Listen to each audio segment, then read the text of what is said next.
Was geht ab, meine Traders Troopers? Heute zum offiziellen Tag 10 von Project Pancho Level Up. Ohne Staubsauger-Emojis, ohne Krümel, ganz einfach zum Thema Liquidität. Ich habe das ganze Thema noch etwas weiter runtergebrochen und es in noch mehr Parts unterteilt. Also es wird insgesamt 3 Parts geben. In dem heutigen Part zum Thema Liquidität geht es eigentlich nur um die Basics, also nicht darum, wie man es zum Traden nutzt, sondern einfach zu verstehen, was ist Liquidität? Also was verstehen wir darunter, wenn wir sagen Liquidity, was ist Liquidität im Markt und warum ist es so wichtig für uns, das zu wissen? Deshalb starten wir rein und springen natürlich direkt wieder in die Charts. Also, was ist eigentlich Liquidität? Eine Erklärung, die mir damals geholfen hat, das ganze Thema sofort zu verstehen, war, stell dir einfach vor, im Markt hängen überall Orders rum, die nur darauf warten, ausgelöst zu werden. Es ist quasi wie ein Pool von Bestellungen, die nur darauf warten, ausgelöst zu werden. Es gibt verschiedene Arten von Bestellungen, also Orders. Es gibt die Stop-Loss-Order, es gibt die Take-Profit-Order und es gibt die Limit-Order. Und in bestimmten Bereichen sammeln sich diese Bestellungen. Stell dir vor, der Markt ist wie ein Kellner und dein Restaurant ist voll mit Leuten. Du hast Tische, an denen sind Bestellungen schon erfüllt, also diese Leute sind bedient, und du hast Tische, an denen sind Bestellungen noch offen. Und natürlich rennt der Kellner immer die offenen Bestellungen ab, erfüllt sie und hakt sie damit ab. Ungefähr so ist das mit der Marktliquidität. Wir haben also einen großen Pool von bestimmten Orders, die einfach nur darauf warten, erfüllt zu werden. Wir haben zum Beispiel, das ist das, was alle kennen, wir haben die Stop-Loss-Orders und wir haben die Limit-Orders. Stop-Loss-Orders, das ist das, was du setzt, wenn du zum Beispiel einen Trade platzierst. Also sagen wir, du gehst jetzt zum Beispiel in eine Long-Position, also du denkst, dass der Kurs steigt und setzt deinen Stop-Loss natürlich tiefer, falls deine Idee nicht aufgeht. Das ist eine Stop-Loss-Order, die ist nicht ausgelöst, aber wenn der Preis sie erreicht, wird sie ausgelöst und dein Trade damit geschlossen. Also zu dem Preis wird dann deine Order, deine Position verkauft. Limit-Orders, das sind einfach,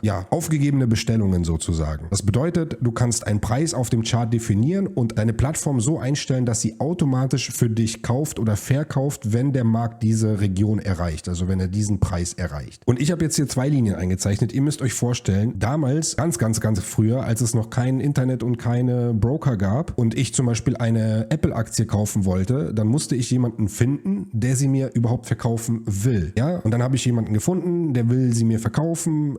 Ich mache den ganzen Papierkram und habe dann offiziell ein Apple-Share. Okay? Heute hast du natürlich das Ganze digital, weltweit vernetzt. Alle Trader sind in einem riesigen Pool, sodass dir jeder Broker eigentlich zu jedem Zeitpunkt eine Order verkaufen oder dich kaufen lässt. Daher hast du überall im Markt verschiedene Pools von ausstehenden Orders, die einfach nur darauf warten, ausgelöst zu werden. Wie gesagt, heute geht es tatsächlich nur um die Basics. Wir werden nicht darüber reden, wie man das zum Trading benutzt. Das werden wir später dann in weiteren Folgen klären. Heute geht es wirklich darum, erstmal zu verstehen, was ist Liquidität eigentlich. Ich habe jetzt hier mal was aufgezeichnet und zwar, wir haben ja aus unserem Trendvideo gelernt, Trend, wie man ihn erkennt. Will ich jetzt natürlich nicht weiter drauf eingehen. Schaut euch das auf jeden Fall an, wenn ihr das noch nicht getan habt. Aber wer kennt diese Situation? Ihr seid zum Beispiel im Chart, ihr seht, okay, hier ist ein Aufwärtstrend, und der ist ziemlich stabil. Ihr wartet irgendwie eine Bestätigung ab. Manche handeln ja nach Trendlinien oder sowas. Er prallt an der Trendlinie ein und dann sagt ihr, okay, ich steige jetzt hier ein. Ja, der Trend geht weiter und dann plötzlich dreht der Trend komplett, also gegen eure Richtung und ihr denkt, okay, meine Idee ist nicht aufgegangen. Also das heißt, der Trend wurde hier beendet und plötzlich dreht der Kurs wieder und geht noch höher in eigentlich die Richtung, in die ihr getradet habt. Und das ist da, wo die großen Player, sage ich mal, ins Spiel kommen. Banken, Institutionen, also die wirklich so millionenfache Orders auslösen. Ja, und ihr müsst euch vorstellen, diese Orders müssen irgendwie gefüllt werden. Jetzt haben in dem ganzen Zeitraum natürlich in diesem Trend nicht nur ihr die Idee gehabt, in den Trend mit aufzusteigen, sondern auch verschiedene andere Trader. Ja, es sind wahrscheinlich Trader hier irgendwo eingestiegen. Es gab Trader, die sind hier eingestiegen. Es gab Trader, die sind hier eingestiegen. Und all diese Trader haben auch irgendwo ihren Stop-Loss. Ja, also das heißt, du hast natürlich in Kaufbewegungen viele Stop-Losses unterhalb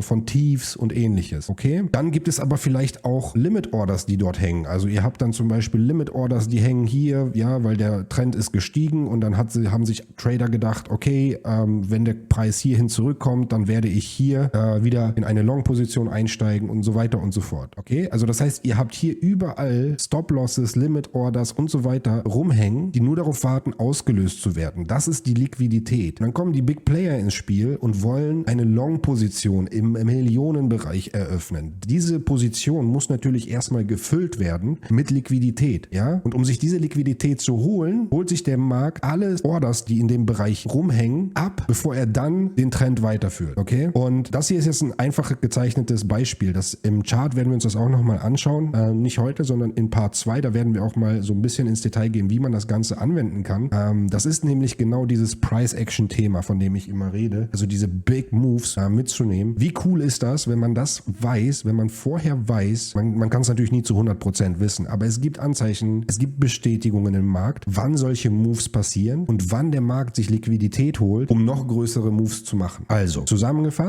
was ist Liquidität? Ganz einfach, mehr braucht man sich dazu wirklich nicht merken. Es sind einfach nur Orders, also Bestellungen, die im Markt rumliegen und darauf warten, abgeholt bzw. ausgelöst zu werden. Große Positionen, also wirklich, wenn Banken und Institutionen ins Game einsteigen, dann brauchen sie viel Liquidität, um ihre Positionen überhaupt füllen zu können. Dann gibt es diesen sogenannten Liquidity Sweep, ja, er holt sich einfach alle Orders ab, die er benötigt, um diese Positionen zu füllen, um diese großen Kauforders zu füllen und dann, ja, wieder in die entgegengesetzte Richtung zu gehen. Ich will das hier gar nicht weiter ausführen, weil das Thema kann verwirrend sein, aber ich hoffe, ich habe es einigermaßen simpel erklärt und auch ohne Staubsauger-Emojis, was auch immer. Im Prinzip könnt ihr euch vorstellen, diese Orders, Stop-Loss-Orders, Limit-Orders, die in bestimmten Bereichen sich ansammeln und rumhängen, das sind die Orders, die der Markt sich abholen will, okay? Das sind wie, ihr könnt es auch gerne im Staubsauger-Krümel-Beispiel machen, diese Stop-Loss, Limit-Orders, also alle Orders, die so im Markt rumhängen, das sind die Krümel und der Markt ist der Staubsauger, er geht immer Richtung Krümel, er holt sich die Krümel ab und zieht dann weiter, ja? Noch besseres Beispiel, Magnet, ne? Viele rumhängende Orders sind Magneten für große Moves, also wirklich um sich Liquidität abzuholen, um dann noch größere Moves in entsprechende Richtung zu machen. Das Ganze natürlich auch im Abwärtstrend. Aber für heute einmal kurz noch zusammengefasst, was ist Liquidität? Liquidität sind einfach Pending Orders, die durch den Markt sich durchziehen, sich irgendwo ansammeln. Liquidität ist wie ein Magnet für den Markt. Der Markt holt sich immer Liquidität ab, um noch größere Moves zu machen. Und warum ist es so wichtig für uns, das zu wissen? Ganz einfach, weil wir mit diesem Wissen unsere Wahrscheinlichkeit erhöhen können, auf solche Big Moves aufzuspringen und nicht dann einzukaufen oder zu verkaufen, wenn alle anderen es tun, also alle anderen Retail-Trader, sondern wenn es die Big Player tun. Ja, also im Prinzip immer in den Tiefpunkten von einem neuen Aufwärtstrend oder in den Höhepunkten eines neuen Abwärtstrends. So, ich hoffe, das hat euch ein wenig die Augen zum Thema Liquidität geöffnet. Ich habe wirklich versucht, es so einfach wie möglich zu halten. Ich hoffe, ihr könnt etwas damit anfangen. Wir sehen uns auf jeden Fall morgen. Morgen ist Tag 11. Heute war Tag 10, der offizielle Tag 10. Und denkt dran, joint auf jeden Fall auch unserem Discord. Ich würde mich auf jeden Fall freuen. Wir werden immer größer, wir wachsen langsam, aber gut. Und dann würde ich sagen, sehen wir uns morgen bei Tag 11.